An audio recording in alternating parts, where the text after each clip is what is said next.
Sejam todos bem-vindos. Hoje a nossa sexta pílula de LGPD, aqui na nossa sequência sobre esse tema tão importante que é a proteção de dados pessoais. Inclusive super importante para todos os municípios, e aqui o papel fundamental que está sendo feito pela PGM Ambiental. O nosso convidado hoje, professor Oscar, já está aqui. Bom dia, Oscar, tudo bom? Bom dia, tudo bem? Muito obrigado de novo pelo convite. É uma honra participar dessa mais uma conversa sobre LGPD, que tem sido objeto de preocupação de todos nós, né? Seja no setor, não é só o setor privado que está preocupado com a LGPD, o setor público também. Com certeza. Com certeza, imagina, professor Oscar, nós que agradecemos.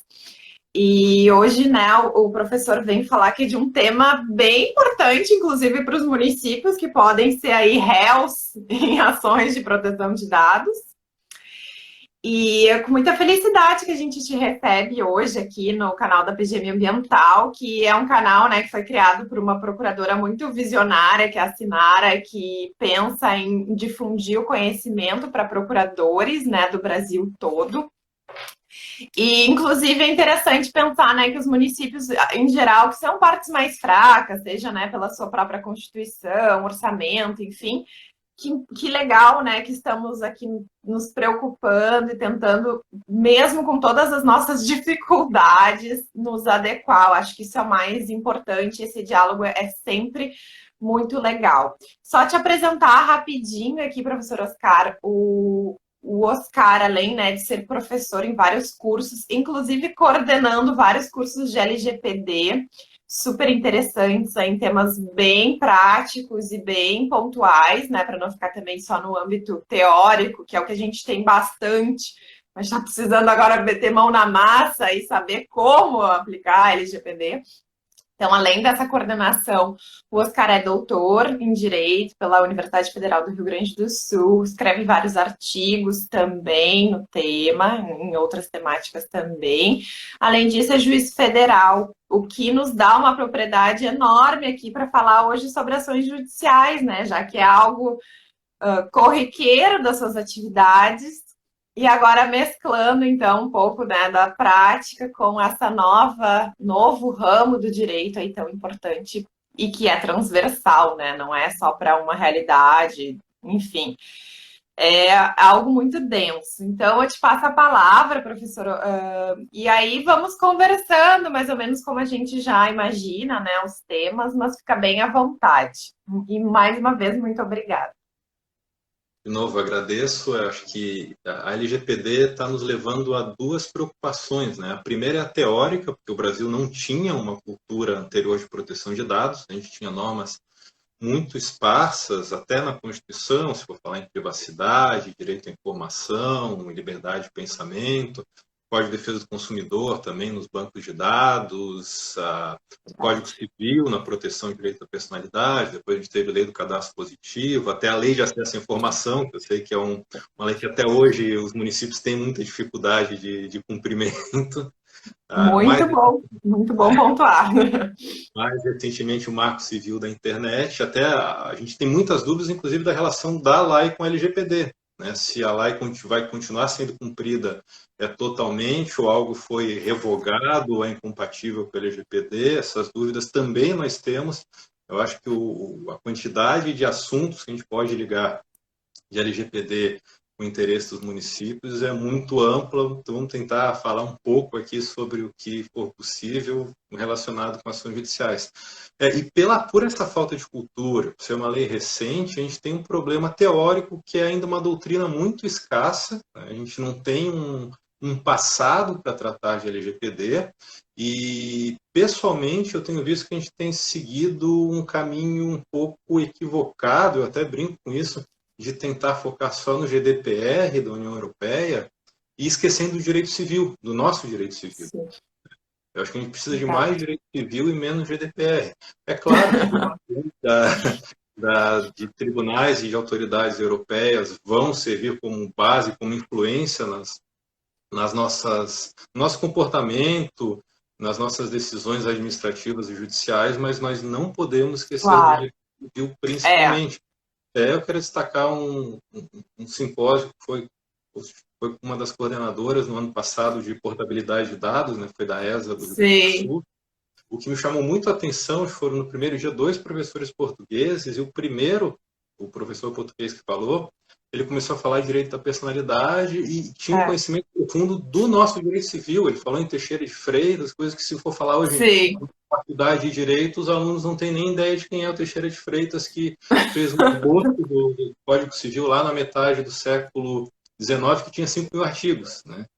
E que nunca chegou a ser convertido em lei, mas claro. influenciou o nosso Código Civil de 16, influenciou a grande maioria dos códigos civis da América Latina, e desde lá a gente já tem uma tradição de proteção, de estudo dos direitos da personalidade, e tudo isso pode ser aproveitado na proteção de dados. Com certeza, com Só um certeza. exemplo, para aproveitar esse gancho, né, desse mega vazamento recente aí de 220 milhões de CPF, que ainda Sim, não sabe muito bem de onde veio, mas nós já tivemos, não lembro se agora se essa semana ou semana passada, é muita informação, que uma instituição já propôs uma ação civil pública contra a Serasa, né? A Serasa como isso, responsável por esse mega vazamento aí de mais de sim.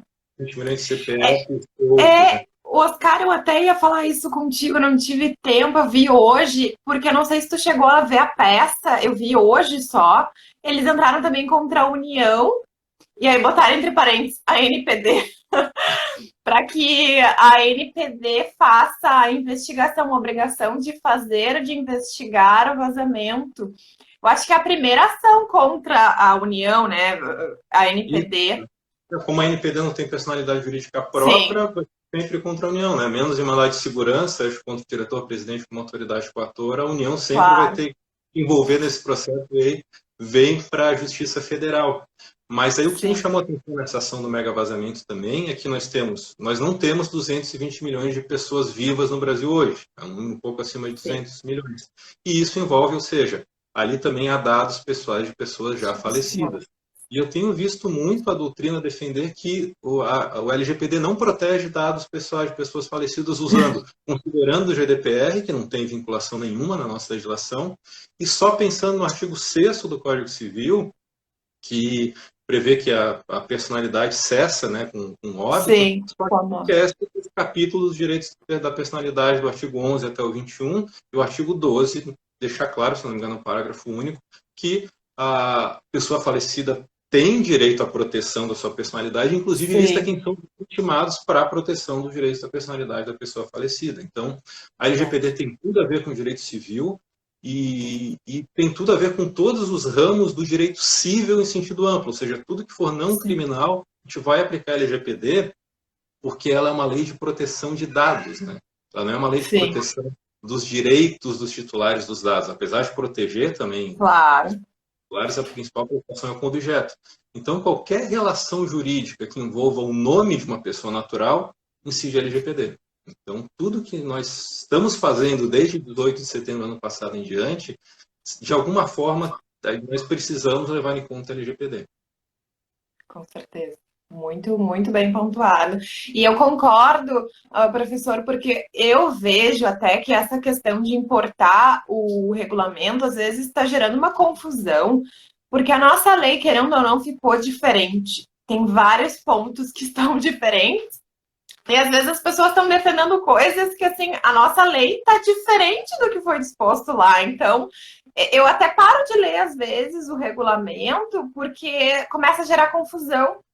E isso é muito ruim, muito ruim. E que nem você falou, a gente já tem uma tradição de, seja civilista ou de outras áreas, há muito tempo que não pode ser desprezada, né, ou jogado fora. E, na verdade, a LGPD, ela é uma lei ordinária. Claro que a gente tem, né, o direito fundamental, até decisões recentes da STF, mas ela vai ter que dialogar e se harmonizar. Ela não é uma super lei que vai excluir todo um sistema, né? Não, não faz sentido.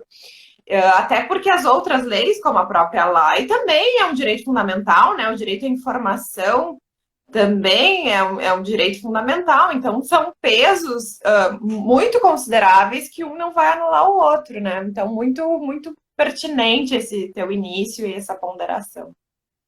Como é uma lei geral, e aí a gente tem o que foi copiado principalmente do GDPR foi isso, é uma lei geral, ela se aplica a todos os setores da economia, todas as atividades cíveis, comerciais ou não, de direito público ou direito privado, e isso foi assim, a gente tem que pensar que foi o modelo copiado da União Europeia, que a LGPD se aplica a todas as relações jurídicas de direito civil em sentido amplo. Mas não dá para pensar que a gente vai usar o GDPR para tudo. Né? Até porque tem muitos, por exemplo, a nomeação do encarregado. Né? Para órgão público é obrigatória e a NPD não pode restringir.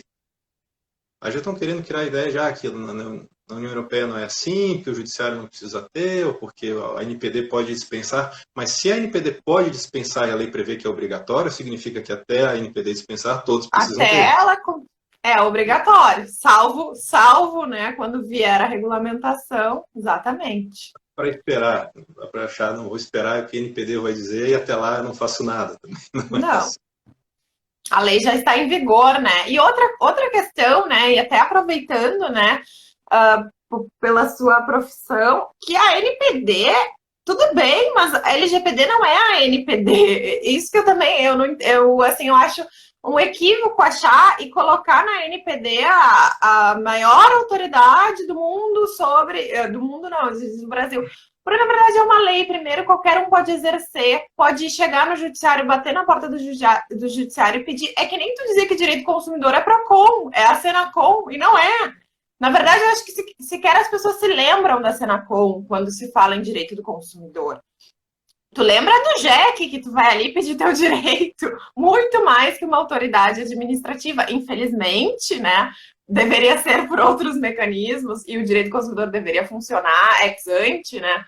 Mas a LGPD não é uma autoridade, ela não é só um âmbito regulatório administrativo, e sim é algo que está fluindo, e também aqui, né, para fazer a ressalva sobre a responsabilidade de cada um de nós também, né? Cada servidor também tem que cuidar com a proteção de dados, né? Acho que o compliance é de todos, né? Esse é outro problema, né, que a gente não está sabendo como lidar. E aí eu vou dar o exemplo do judiciário. Né? Quem são os agentes de tratamento? Alguns tribunais e o Ministério Público dos Estados aí estão nomeando, vários tribunais nomeando o presidente como controlador, em vez de ser o próprio tribunal. A instituição, né? Usa, né? Os operadores quem são? Eu acho que até, não sei se é o MP do Rio Grande do Sul. É o MP do Rio Grande do Sul. Estagiários botou um estagiário ali como operador. E isso é um problema, né? Porque a nossa atividade a gente faz com base na lei. A gente sabe que a legalidade administrativa age de forma obrigatória. Só que a LGPD prevê que o operador é quem o controlador designar para atuar em nome dele. Mas, por outro lado, o conceito ali do artigo 5º, inciso 10 de tratamento, ele é muito amplo, né? Qualquer atividade, qualquer operação de tratamento de um dado pessoal, de processamento de um dado pessoal é considerada tratamento. Até a consulta, o armazenamento, o arquivamento. Então, se a gente vai consultar um processo judicial ou administrativo, ou um contrato administrativo, ou verificar uma dívida tributária, isso já é uma atividade de tratamento de dados pessoais. Sim. E a dúvida é, ainda que não haja essa designação formal, será que nós não somos operadores também? E não podemos ser responsabilizados por um tratamento de forma contrária à lei ou de forma contrária às normas do controlador? Então, essa é outra dúvida que a LGPD... Mas aí eu volto, Oscar, para aquela sua introdução, e até aqui um aspecto processual. Porque a gente não pode ignorar a teoria da personalidade jurídica e até daquelas questões sobre a própria responsabilidade do servidor ou do funcionário, porque sempre eu estou exercendo, pode ter algum ato que extrapole, ultravis, né? Mas, assim, em regra, eu estou tratando dados, mas eu estou tratando dados não para minha atividade econômica, Daniela, e sim para a atividade da instituição. E mesmo que eu desvirtue, quem responde à instituição, claro que pode haver um direito de regresso se houver culpa ou dolo do servidor, né? A teoria da dupla garantia. Ao meu ver, a gente está esquecendo coisas tradicionais. Claro que assim, é tudo muito novo, eu posso rever, né, o que eu estou querendo dizer aqui. Mas eu acho que a gente está esquecendo a própria teoria da própria personalidade jurídica do Código Civil e da responsabilidade pelos atos dos seus funcionários e que é um senso dos servidores. Porque senão tu não tem a personalidade para que, porque claro, o presidente do tribunal representa o tribunal, o prefeito é o representante do município, mas o prefeito não é um município, né? Ele está ali representando, ele é o seu representante. Então me parece que a gente está até confundindo os institutos. E eu acho, eu não sei se concorda comigo, Oscar, que essa confusão vem pela leitura da lei que está sendo errônea, porque tem pessoa física, mas é os casos que a pessoa física trata para atividades econômicas, na sua atividade econômica. Então, é um blogueiro. Ele ofere lucros, ele é como se fosse uma instituição tratando os dados, né? Mas não sei se o que tu acha até com relação a questões processuais, né? O servidor é o município que vai estar no polo passivo da ação. Sem dúvida, é um município, né? Até o exemplo dos tribunais estão fazendo, mas se um município não pode designar o prefeito como controlador, até como bem colocasse, a gente tiraria a responsabilidade objetiva do município e passaria para o prefeito, que tem uma responsabilidade subjetiva regressiva, subsidiária. Sim. Então, tem sido feito de forma errada também. O que eu tenho muita dúvida é sobre os operadores. Será que nós não podemos ser responsabilizados como operadores pelo tratamento de dados em desacordo com a lei, em desacordo com as normas do município, por exemplo, normas internas, portarias, resoluções, atos, né? E aí quando a portaria municipal contrariar a LGPD, o que fazer? Sim, daí já é diferente. Mas eu até tenho acompanhado o Danilo Doneda, né? O professor Danilo Doneda, ele participou de uns eventos e até estava o pessoal do MP representando, acho que era do ITS no ano passado.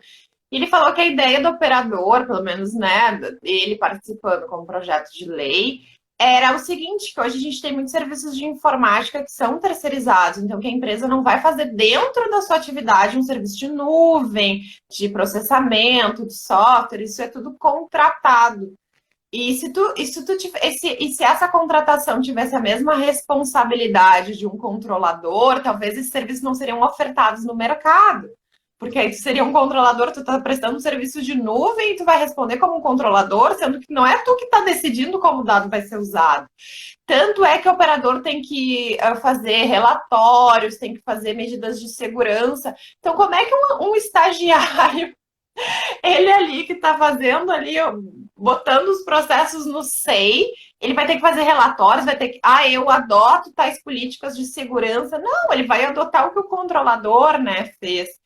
Então, eu acho que talvez a gente tenha que buscar, né, uma interpretação teleológica, porque eu acho que, assim, quando houver o desvirtuamento do membro do MP, enfim, ele usou o dado ali para ficar controlando, ver o que aquela pessoa estava fazendo no uso das suas atribuições, ele vai poder responder por uma improbidade administrativa, ele, né, no nome dele, não o município, não o MP, enfim, porque realmente ele fez um ato, mas com relação ao tratamento, daí entra aquelas outras questões, mas e depois ele também pode responder, né, para um processo, enfim. Eu concordo com isso, com a intenção, só que não é isso que está na lei, e o problema é que o tratamento é muito amplo. Vou dar um exemplo. Nós já tivemos casos no INSS, em Receita Federal, em Detran. Vamos imaginar que um estagiário do município tenha um acesso ao sistema da Secretaria da Receita Municipal, de tributo, o nome que for, para pagar dívidas de uma determinada pessoa. Receber o dinheiro para entrar no sistema e apagar a dívida. E constar no sistema que a pessoa não tem nenhuma dívida, digamos, de IPTU. Além de crime, além de descumprir a lei de improbidade, ele também está descumprindo a LGPD. Ele está mexendo em dados pessoais de forma ilícita, em desacordo com o município. E aí, um dos principais deveres que a LGPD traz, além desse do dever de registro de tudo que for feito, é que o sistema seja auditável e que exista um nível de acesso. É um problema de segurança da informação, né? de permitir que determinada pessoa entre ou não. Eu trabalho há muito tempo com direito previdenciário, um problema que a INSS tinha e corrigiu, isso é fácil de achar notícias, eram estagiários que começavam a trabalhar no setor de perícias e tinham a senha de um estagiário e de um médico dava o mesmo acesso e as mesmas funções. Então, teve um caso, não muito tempo atrás, um estagiário de uma agência da INSS de São Paulo que comprou não sei quantos carros importados no apartamento porque ele alterava o resultado da perícia. Isso foi corrigido, isso hoje não acontece mais, Sim. porque níveis de acessos, perfis diferentes. O SEI, que hoje é usado por grande parte aí da administração pública no Brasil, que é a 24, ele tem isso. A gente tem diferentes níveis de senha, diferentes níveis de permissão, e tudo é auditado. Eu posso verificar o que foi alterado, quem alterou e quando alterou. Esse é um dever que a LGPD impõe de boas práticas de segurança da informação para impedir que esse tipo de situação aconteça. E aí, o que eu também é algo muito novo, a gente ainda não sabe, não tem muita segurança para dizer, mas em princípio eu entendo que, hoje eu comecei a estudar isso mais a fundo, mas quanto mais eu estudava, com mais dúvidas eu ficava. Sim. Ainda que o município não designe expressamente todos os seus servidores, estagiários e prestadores de serviço como operadores, será que eles não podem ser responsabilizados se de fato atuarem como operadores? Acho que pode. Acho que sim, porque a lei incidiria, né? Acho que sim. Então, talvez daí teria um ônus, né? Tem que ver como, se até o próprio município que vai atrás, né? E aí vai ficar complicado administrativamente ele punir num processo administrativo se nem ele tinha colocado como. São questões importantes, né? Mas a gente também tem que fazer. Tem muitas dúvidas, né? Não tem respostas corretas ainda, né? Não é a obrigação do estagiário, do servidor fazer relatórios, mas o sistema eletrônico precisa ser auditável e precisa permitir a extração desses relatórios. Mas, Oscar, aí não seria a responsabilidade do controlador? Por exemplo, ele que tem que ver o nível de acesso, ele que tem que restringir que o estagiário... Claro que se o estagiário mesmo assim, né, ou independente disso faz, ele responde, mas talvez não pela LGPD, assim, estrito sensu, como um operador, né? E como as coisas são muito novas, a gente também não tem muita clareza, né? Se realmente a gente tem que fazer a persecução à luz da LGPD também, ou se pelos institutos, porque ele está violando vários outros deveres funcionais. E aí tu pode fundamentar na LGPD, mesmo não sendo operadora, que eu acho que a gente vai ter que aguardar um pouco e ver como as coisas vão sendo desenvolvidas, né? Porque eu acredito que na própria União Europeia nada está também muito claro. Por mais de toda a tradição da diretiva, tem muitas coisas em aberto, né? Eu, pelo menos, tenho visto na área que eu pesquiso, nada está consolidado ainda. Está todo mundo batendo cabeça, assim, praticamente. Então, imagina como vai ser no Brasil. Isso não muda, digamos, a eventual responsabilidade do controlador, no caso do município, por ser demandar a responsabilidade objetiva, mas aí dá o direito de regresso contra quem praticou o ato ilícito. E ao contrário, quando o município é prejudicado, ele tem o direito de responsabilizar criminalmente, civilmente, quem praticou o ato, e aí civilmente, inclusive, pela violação LGPD. Sim. Exatamente. Eu acho que sim, mas é que eu acho que tudo isso pode acontecer mesmo que tu não identifique ele como operador, porque talvez ele não é operador, mas ele é um funcionário que fez uma atividade de tratamento em nome do controlador, mas ele desvirtuou a orientação do controlador. É porque também eu vi uma vez, acho que era até a desembargadora Denise, que estava falando com o doutor Renato Opsblum numa live, que ele falou que no TJ de São Paulo eles adotaram o termo processador, uma coisa assim, para evitar essa confusão e que em alguns casos ele responde, mesmo não sendo um operador, porque ele não é um operador, porque, né, se tem entendido aí que o operador é alguém externo daquela instituição que tu vai contratar, delegar, enfim, mas que tem uma responsabilidade por ser o tal do processador. Mas não sei, não refleti, né, para saber se é o mais correto ou Não é não, mas tanto o encarregado como o operador, podem ser pessoas da própria instituição ou contratadas de fora, né, como um serviço, um prestador de serviço. Mas o que eu tenho, assim, como eu falei, eu tenho ainda dúvidas, mas eu não vejo como excluir todos nós como operadores, ainda que não haja designação formal. Porque todos nós sim, temos, todos os dias, várias atividades de tratamento de dados pessoais. sim, Porque é nossa responsabilidade também não divulgar dados de processo, né, não tornar públicos dados sigilosos, CPF e outros dados de pessoas existentes no sim. processo. Até para É, não ter eu acho que faz sentido essa reflexão mesmo. Porque tu tem que enquadrar, porque que são essas pessoas, que elas estão fazendo, né? E talvez eu acho que não foi algo refletido, se pensou mais nessa questão externa, mas se esqueceu daqueles que estão diariamente usando ali os dados, né? O que eles são, como eles, né? Qual é o nome juris para a gente enquadrar? E talvez isso seja até necessário refletir e repensar a classificação, não enquadrando como operadores, mas enquadrando em alguma forma e que deixe claro as responsabilidades, porque eu também acho isso importante, porque daqui a pouco o servidor não teve orientação nenhuma, não sabe nada, e daqui a pouco vem um monte sei lá, de responsabilidades. Eu sei que a lei já está aí, mas também, né, a gente tem que sopesar a realidade.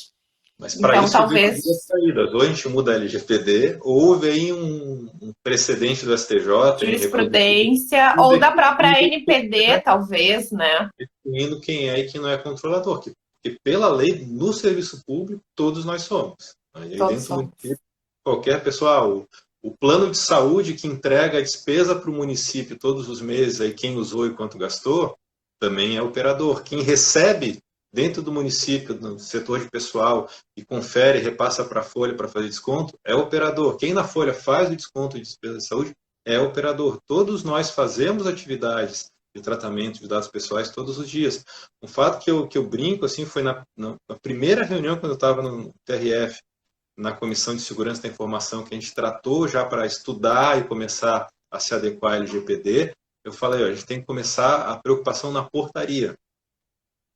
Porque no tribunal, em várias subseções, isso acontece em várias repartições públicas municipais, aquele terceirizado que está ali cadastrando quem entra, quem sai, verificando. Às vezes um está de férias, está doente, entra um que vai substituir um dia, aquela pessoa que às vezes o município não sabe quem é, não fez pesquisa, não tem certidão de antecedentes, ele pode ter acesso a todo o banco de dados daquele órgão, das pessoas que entraram, os cadastros. Né? É possível auditar o que ele fez, em quem ele mexeu, o que ele verificou. Né? No Executivo Federal, a gente tem o SERPRO, que faz um trabalho excelente há muitos anos. A Receita Federal, eu sei que há muito tempo já é toda auditável. Né? Tudo que alguém faz lá dentro, eu vou conferir a declaração de uma pessoa, de outros, ou eu justifico, ou eu estou fazendo pente fino, não é aleatório, mas tudo fica registrado e eventualmente deve ser justificado. Né? Sim. Meu trabalho, tá, eu tenho acesso a sistemas do INSS, nós temos na Justiça Federal acesso. Se eu vou verificar um CNIS, um NIT de alguém, algum sistema, eu não vou fazer isso com uma pessoa que não seja parte de um processo. Né? Porque se eu fizer isso, eu estou correndo o risco de ter que justificar por que eu acessei aqueles dados pessoais. Né? Eu só posso entrar, acessar sistemas do INSS se tem algo relacionado ao processo, eu vou buscar alguma informação do processo judicial. A gente precisa ter essa preocupação, e eu sei que para os municípios é difícil, até por ter secretarias diferentes, com sistemas diferentes, mas a gente precisa unificar e permitir que tudo isso seja passível de registro e de auditoria, até para eventualmente responsabilizar quem Sim. pratica atos de forma contrária, com desvio de finalidade, ou com abuso, ou contra a lei. Com Porque certeza. o município está correndo risco, agora, inclusive, por descumprir a LGPD por causa disso. Porque tudo envolve dados pessoais. Sim, exatamente. E, Oscar, com relação aos processos, qual a expectativa aí de vocês, pelo menos na Justiça Federal? O que vocês têm? Já tem alguma movimentação? O que tu acha, assim? O que tu espera? Uma preocupação grande, e felizmente está se concretizando, é que ainda não começou aquela enxurrada de processos que se esperava. Né? Sim. E aí, tanto na Justiça Federal, na Trabalhista tem alguma coisa, e principalmente na Justiça Estadual, né, que eu acho que é o grande temor, a gente ter uma quantidade grande de processos e aí criar uma jurisprudência defensiva, né, como a gente tem hoje no Brasil em relação a dano moral, tanto a reconhecimento quanto ao valor, e a repetição em dobro, né, do CDC, que Sim, boa. o STJ é inverter o ônus, é o consumidor que tem que provar a má-fé do fornecedor, que é algo impossível, né? Então, eu acho até que esse receio dos advogados de que uma judicialização em excesso pode levar a um movimento contrário de uma jurisprudência defensiva, tem segurado aí, a gente não tem visto muitos abusos. Mas o outro fato que eu destaco também é que a tendência é que a gente tenha a proteção dos direitos previstos na LGPD principalmente por meio de ações coletivas, que é o que está acontecendo, né? Porque ele não trata de casos isolados, ou casos pontuais, ou casos regionais ou locais, né? Teve agora pagamento de mais de 220 milhões de CPFs e outros dados relacionados aos CPFs. Se a gente somar todos os dados, passa de 1 bilhão, né? Esse mega vazamento que se fala em 220 milhões, na verdade, é um vazamento de mais de 1 bilhão de dados pessoais. Recentemente também, até o Senacom já notificou as operadoras de telefonia, a gente teve vazamento aí de mais de 100 milhões de números de telefone celular. Então isso não pode ser resolvido por ação individual. Não. Isso vai ser resolvido. Nem tem como, né? A efetividade de uma ação individual não funciona. Questões, tem um caso curioso, até envolve município, né?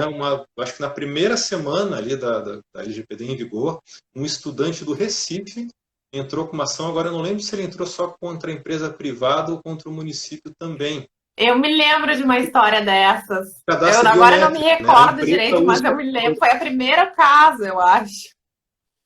A empresa usa o reconhecimento facial para cadastrar os estudantes para dar aquele passe. Acho que isso, do transporte público, não era?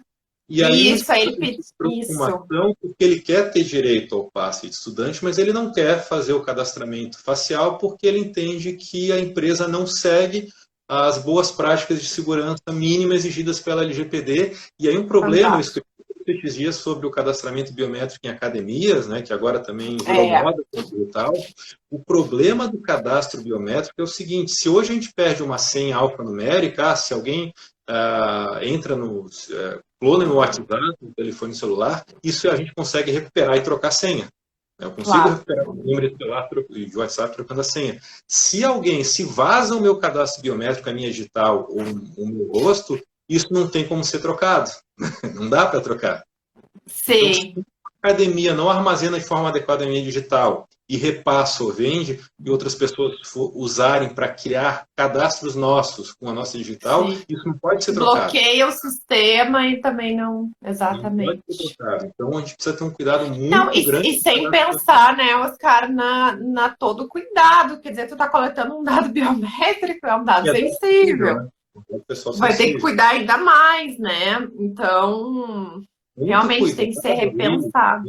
Empresa privada, mas pública, municípios, inclusive tribunais, fazer esse cadastro biométrico de rosto, de digital, para acesso aos órgãos públicos, porque é preciso muito cuidado no armazenamento, porque se isso vaza, não tem como trocar. A pessoa não tem como alterar esse dado para impedir que sejam praticadas fraudes com esse cadastro, com esse dado biométrico que se tem dela. Então, essa ação é interessante lá no Recife, porque ele quer ter direito, né? Ele é estudante, tem direito ao passe com valor de 50%. Mas ele não quer, ele está se opondo, ele se opõe ao uso do seu dado biométrico para que ele... Se a pessoa não quiser fazer o cadastro digital, ela pode entrar, a academia vai fazer a matrícula, vai assinar o contrato de prestação de serviço, né? Isso também é LGPD, né?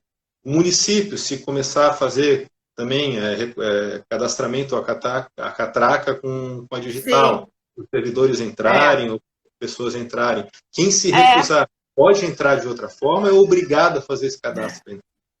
Tem um caso, Oscar, até compartilhar aqui com vocês, da autoridade sueca de proteção de dados, que era numa escola, eu acho que era até educação infantil, que ele botou reconhecimento facial para as pessoas, para as crianças que estavam ingressando no colégio, tu sabia que ela era aluna e já fazia frequência a partir de quando ela entrou, né, por aquele reconhecimento na entrada da escola. E tinha se dado o consentimento naquela época. E aí se entendeu que o consentimento não era válido, porque lá era até uma escola pública. Então, os pais vão dizer o quê? Vão se opor, vão dizer, eu não concordo. Eles assinam, né? Tu tá ali numa situação de que não é simétrica, né? De poder, de barganha, de discutir. Então, até se entendeu que o consentimento não era válido. Isso aqui pode acontecer também, né? Seja de transporte público, seja nas escolas aqui, né? Que a gente. Esse é o problema do município, eu acho que é muito diferente, por exemplo, do Poder Judiciário. Vocês estão se adequando e realmente tem um problema enorme com todos os dados que tem dentro dos processos que são públicos. Tu consegue fazer um dossiê inteiro da pessoa, se ela teve muitos litígios, que acontece, não é uma coisa... Ela não pode ser punida por ter muitos litígios ou por litigar demais, mas tu faz uma varredura ali, tu sabe um monte de coisa da vida da pessoa, até nas testemunhas, nos fatos, mesmo que não seja ação sigilosa, às vezes é de consumo, já sabe o carro da pessoa, que problema que ela teve. Só que assim, é homogêneo, querendo ou não, é um pouco homogêneo. Claro que vocês têm folha de pagamento, vocês têm servidores, enfim. Mas um município, ele tem também processos, mas ele tem creche, ele tem saúde, ele tem assistência social. Segurança pública, eu ainda não sei se para a segurança pública municipal vai se aplicar LGPD penal ou vai se aplicar, nossa, porque a gente não faz a persecução penal, mas a gente tem aquela segurança pública, que é um misto. Eu já não sei. Imagina tudo isso junto e misturado. Então é complicado, assim, eu vejo esse problema de ser um mundo de serviços públicos e políticas públicas, além das atividades meio que são intensivas em dados, então servidores, folha de pagamento. Chega assim, me dá é um caos, assim, mas enfim, então, né, só para compartilhar. Agora também, né? Porto Alegre tem o cercamento eletrônico também. Isso a LGPD não é muito clara, que ela exclui, né, segurança pública, investigação e persecução penal, mas ressalva que tem que se observar os princípios gerais da própria LGPD e os direitos. LGPD. Tem limites. Tem limites. Mas mesmo assim tu fica na insegurança, né? Mesmo que tu vá observar uma outra, mesmo que tu tenha que observar parcialmente, é complicado, né? Enfim. E que é mais, assim, de processos? Até para o município ser diferente, pensando também em responsabilização processual, porque eu sempre digo, uma pessoa que no ano passado começou a fazer artesanato em casa e vender pela internet, e ali tem um banco de dados de 100, 150 clientes, com endereço, telefone, e-mail. Se esses dados vazam, ela é responsabilizada? Né? Em tese, sim. Aí tem a grande dúvida, né, da responsabilidade por ato ilícito só ou se causar danos aos titulares. Aí tem outro problema. Hoje em dia, muitos dos nossos dados são públicos. Né? Sim. O meu telefone, mas o telefone está lá disponível no Facebook, ou no LinkedIn, no perfil público, ou e-mail. Né? Isso aí, essa questão aí é bem interessante. Porque mesmo sendo a LGPD fez um artigo ali para os dados públicos, considerados públicos, primeiro que a gente não tem ainda definição, conceito do que a gente vai interpretar como público. Se eu postei numa rede social, é público ou não é? Depende se a rede social é privada, se é aberta, enfim. Mas a questão de ser dado público, mesmo assim, é uma nova operação de tratamento e mesmo assim eu teria que me enquadrar não só nas bases legais, como observar todos os princípios e dar todos os direitos, mesmo sendo um dado público, né? Então eu acho que vai faltar base legal. Existe algumas, de compartilhar aqui, Oscar, até porque pode ser um que venha num processo judicial. Existem algumas coisas no serviço público que, às vezes, assim, a gente sabe que tem confusão política com questão, e às vezes ficam monitorando os servidores nas redes nas redes sociais, o que eles postam, o que eles não postam. Para mim, é claro, pode ser público, pode ser até uma rede que é, por exemplo, pública, que eu não preciso ser meu amigo para ingressar, mas talvez não tenha base legal para fazer esse monitoramento. Porque qual é o interesse público? Qual é o interesse público? Tem um contrato? É uma obrigação legal? Não, não é. Tem o consentimento? Não tem. Legítimo interesse? Legítimo interesse para quem, né? Então, são essas questões, né? Mesmo sendo dado público, precisa de base legal. É uma nova operação de tratamento. E isso também, né, Oscar, por exemplo, na lei de acesso, por exemplo, às vezes se publica no DOU, né, no Diário Oficial. Mas isso não quer dizer que eu posso fazer uma parte no meu site, resgatar tudo isso que está no DOU e fazer ali uma página falando sobre alguma coisa com informações do Diário Oficial, porque é uma nova hipótese de tratamento. Então, vou precisar me enquadrar nas hipóteses. Às vezes vai ter base, daí tudo bem. Mas e se não tiver, mesmo sendo dado público, não sei se eu poderia fazer. Não, nós temos vários sites que fazem isso, que capturam o Diário Oficial, pesquisa de jurisprudência dos tribunais e organizam dentro do site. Compilam, né? Com o nome das partes, com menção aí a fatos do processo, às vezes uma doença, isso também, né, tem que se adaptar ao LGPD. Mas o que eu estava falando ali da pessoa que vem de casa, isso vai se aplicar ao município, porque eu não posso exigir de uma pessoa que faz artesanato em casa e vende pela internet, tem uma base de 150, 200 clientes, o mesmo padrão de segurança no armazenamento dos dados que eu vou exigir do Facebook, do YouTube, de grandes empresas. E aí a gente vai ter a discussão entre os municípios também, né? Um município de 2, 3 mil habitantes não vai se poder exigir o mesmo nível de segurança e de boas práticas do que uma capital com 5, 4 milhões de habitantes. Né? E esse vai ser outro problema que também alguém vai precisar pedir, alguém precisa resolver, ou o judiciário, ou a ANPD, ou algum outro tipo de... Não concordo plenamente, até mesmo o DPO, né, o encarregado nos municípios, né, porque se é um município ali que tem um prefeito e 2 funcionários, ou tem que ter um encarregado, né? Pela lei precisa ter, né? A lei... Exatamente, pela lei precisa ter. O artigo 23, para todos os órgãos públicos que se submetem à lei, precisa ter encarregado e para eles a NPD não pode excepcionar. Aqui não tem exceção. Só que até hoje nós temos vários, não só municípios, mas tribunais, estados, que não têm ainda o encarregado designado. Mas ontem a LGPD completou 5 meses em vigor e nós não temos, nos órgãos públicos, ainda a indicação do encarregado. Exatamente. Mas são coisas interessantes. E aproveitando a experiência de vocês no judiciário, com relação à adequação LGPD nos processos, isso também vai ter que acontecer nos processos administrativos dos municípios. Vão continuar sendo públicos? Será que a gente vai ter que tarjar algumas partes desses documentos? Por exemplo, a gente tem muito autos de infração e o julgamento desses autos de infração. Continua sendo público? A gente tem também, Oscar, um problema do acesso externo, porque eles são públicos, aí vem alguém e nos pede o acesso externo a um processo inteiro administrativo. Qual da experiência aí de vocês do judiciário, o que a gente pode fazer com relação a isso? Ou o que devemos também fazer com relação a isso?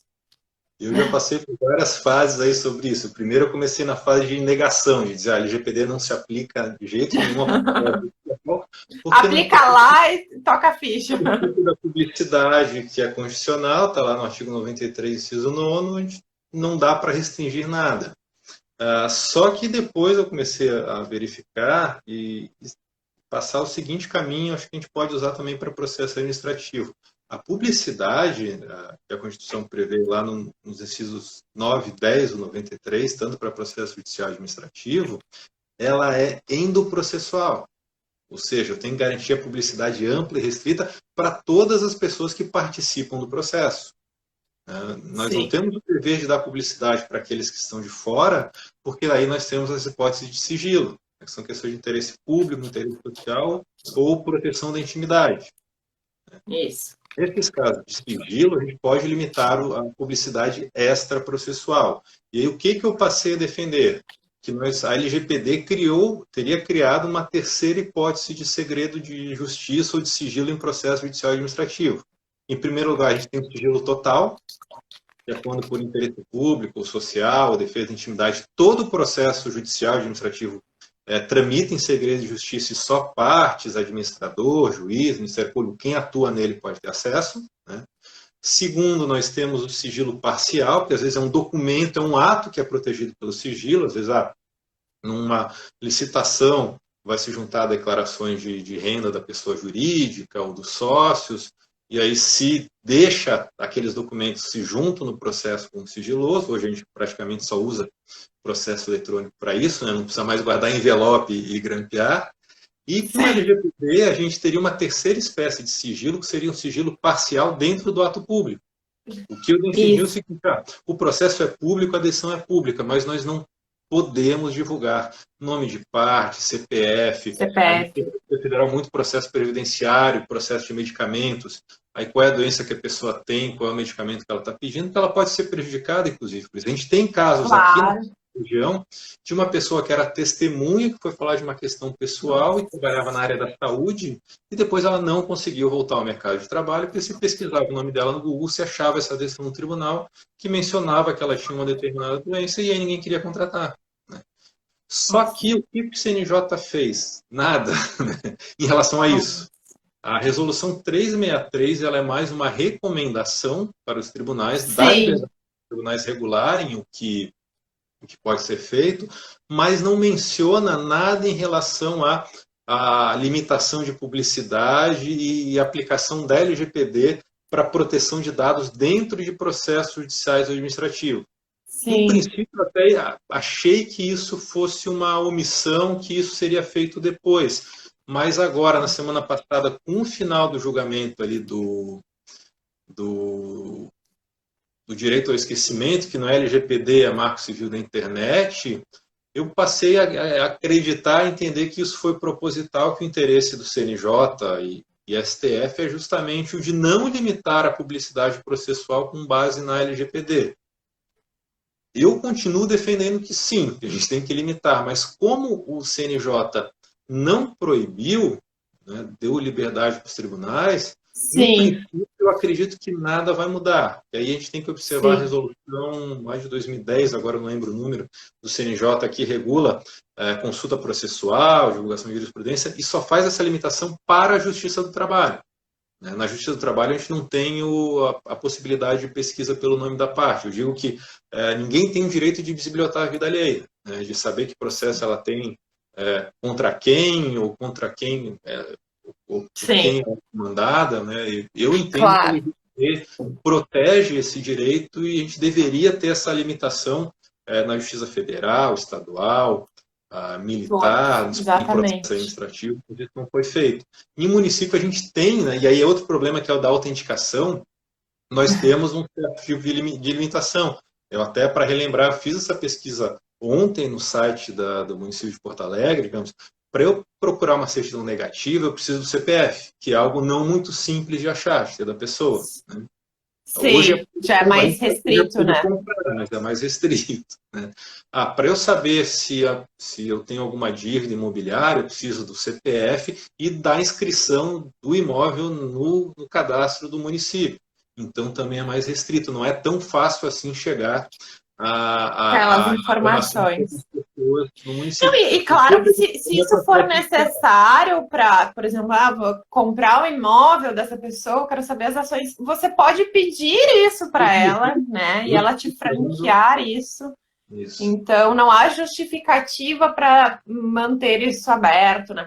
Inclusive, parece que tem serviços de empresas de tecnologia que ficam só rastreando todas as decisões judiciais e fazem, né, dossiês das pessoas só com base nos processos judiciais que estão aí à deriva e à mercê de quem quiser olhar. Então, virou um próprio mercado, né?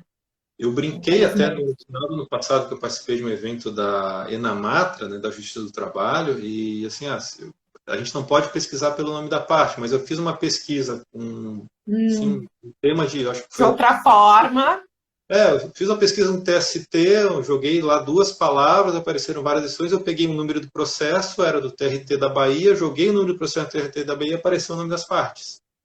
sim, Então, sim, mas como o reverso ali já facilmente tá tipo o identificável, né? então, a preocupação a gente precisa ter, em relação a isso, os municípios têm esse cuidado, a gente não Também. deve fazer pesquisa pelo nome da pessoa, o que já é uma forma de controlar quem vai ter acesso aos dados, né?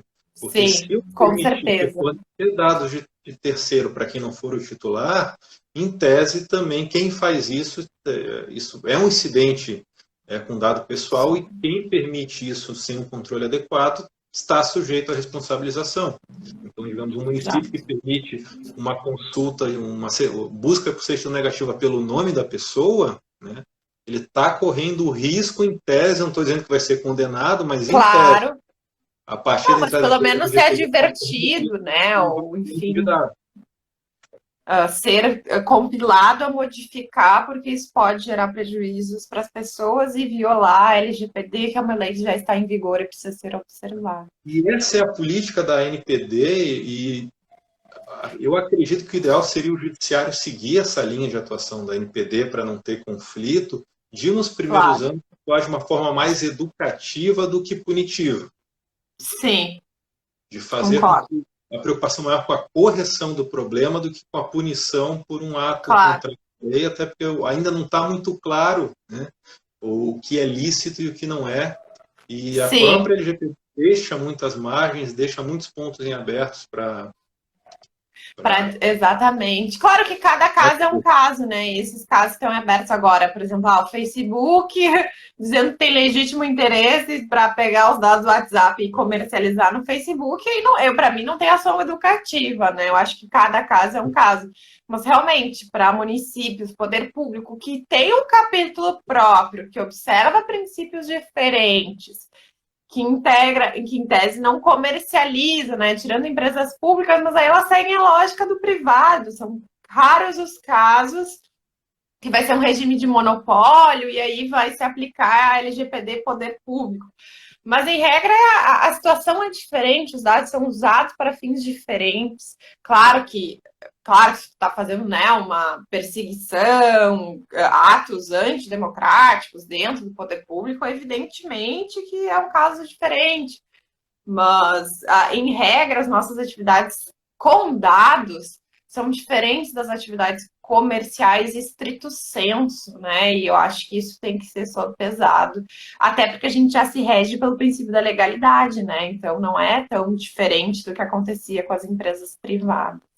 eu tenho defendido mais uma preocupação com a prevenção do que com punição. Isso, Eu chamo a atenção, acho, o também. 42 e dano material e danos morais. Hoje tem que se preocupar mais com a obrigação de fazer ou agora do que com, ou de não fazer do que com a obrigação de pagar. Digamos. É a tutela contra o ilícito também, né?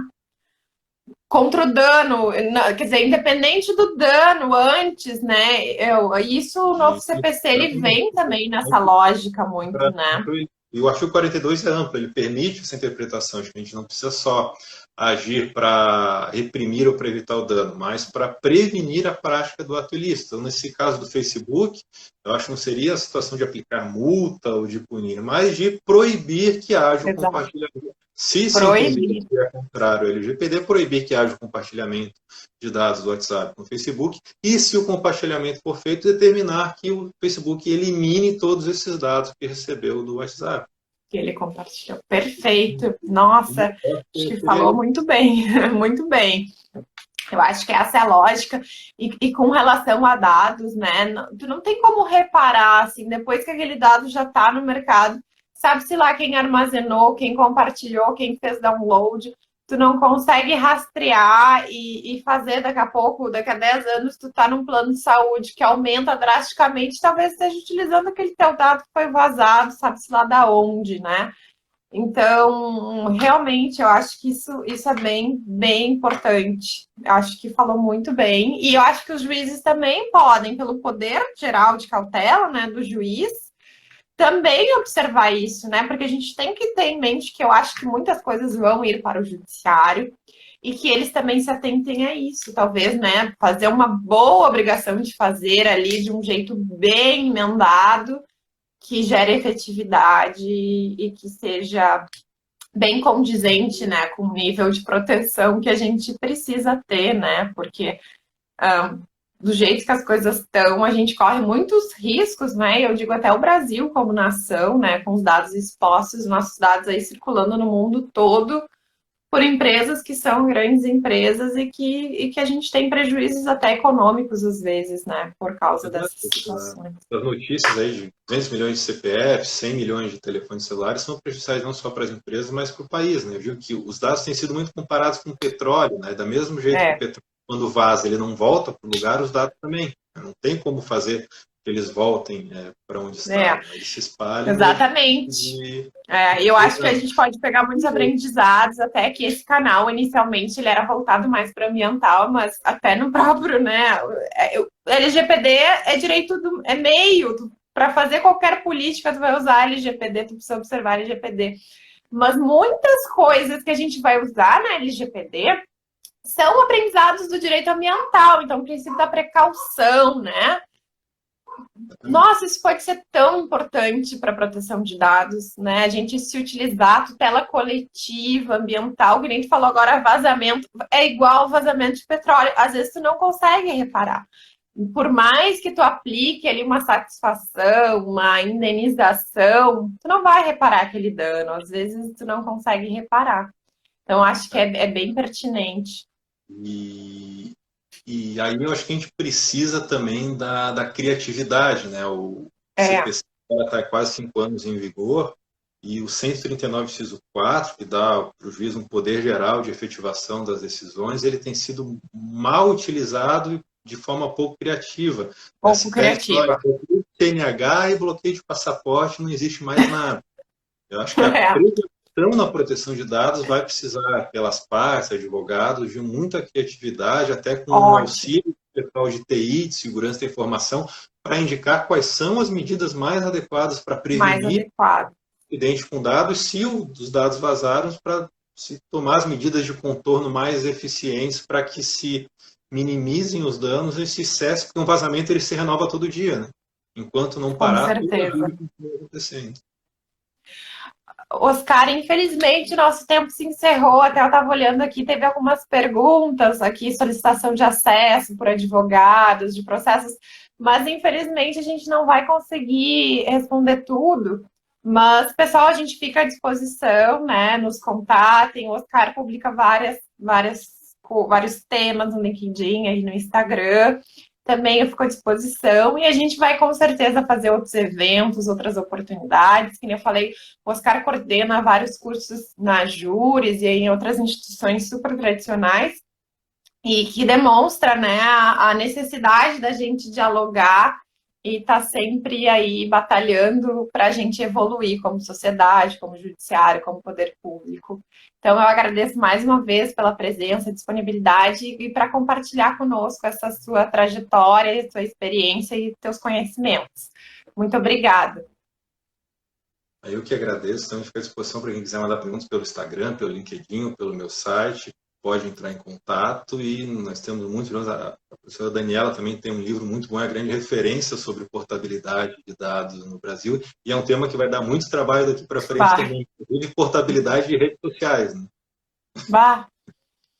Muita coisa, mas a gente vai aos poucos, vamos aos poucos. Mas é isso aí, muito obrigada e uma boa sexta para todos nós, obrigada aqui pelos participantes. E realmente, às vezes, o pessoal não consegue acompanhar, mas depois fica ali no Instagram, e aí, quando as pessoas tiverem tempinho, elas voltam e assistem.